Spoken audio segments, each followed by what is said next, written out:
अब मैं अगली वक्ता के रूप में सुश्री पूजा वर्मा, आप शिक्षार्थी हैं डायस सारनाथ वाराणसी उत्तर प्रदेश में।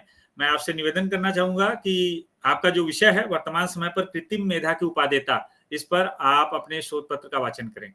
समय का विशेष ध्यान रखें आप लोग। साथ ही मैं आप लोगों से अनुरोध करूंगा, जितने भी श्रोता जुड़े हैं, आप अपने मोबाइल में स्नैपशॉट लेते जाएं और बाद में संगोष्ठी के उपरांत आप हमारे तक पहुंचाएं। सुश्री पूजा। जी सर, बहुत बहुत धन्यवाद।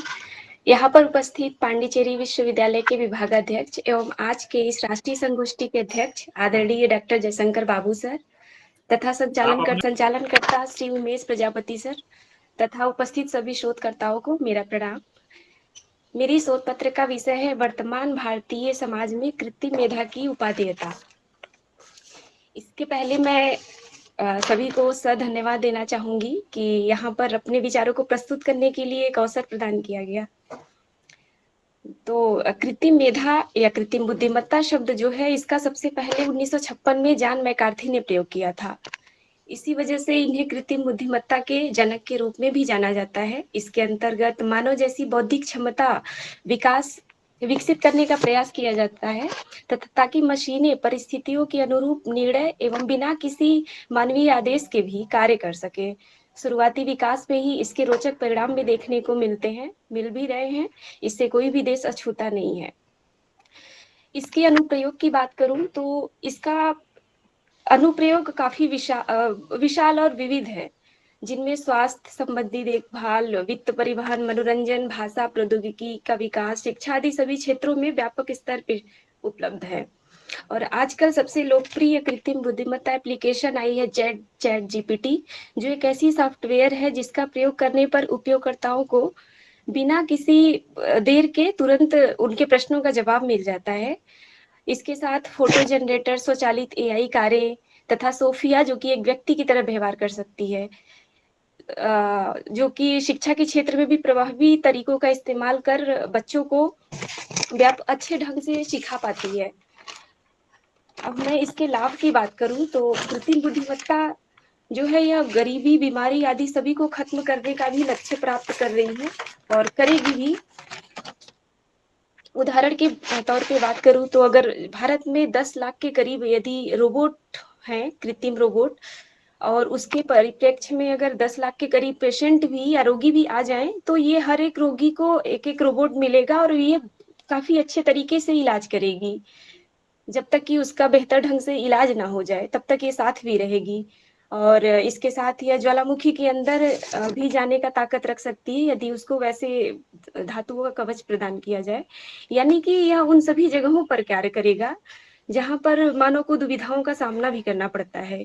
इसके साथ सबसे अच्छे उदाहरण की बात करूं तो 2001 में महान वैज्ञानिक थे एनी पर्नेल, जो कि जिन्हें 2001 में नोबेल पुरस्कार भी मिला था।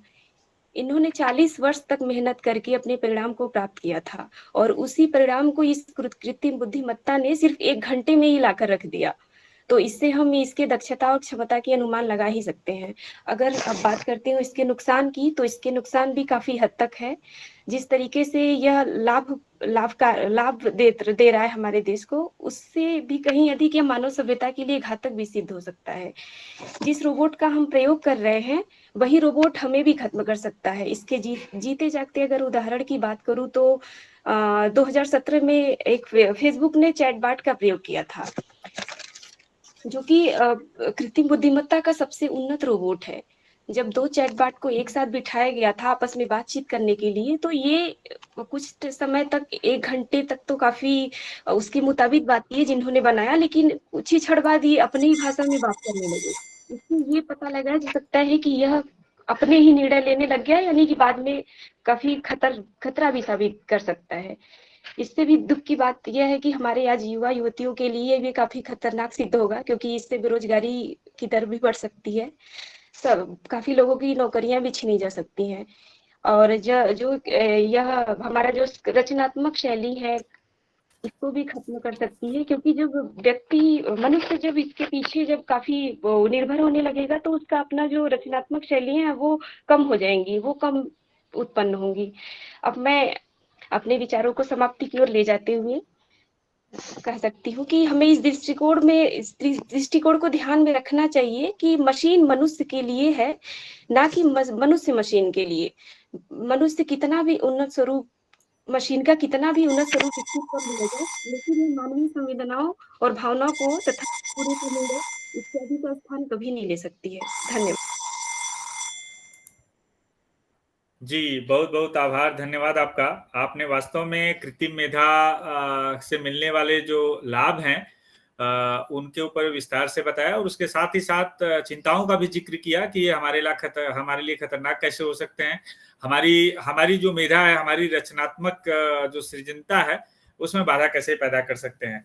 तो इसी के साथ हमारा आज के इस राष्ट्रीय संगोष्ठी का दूसरा सत्र खत्म होता है।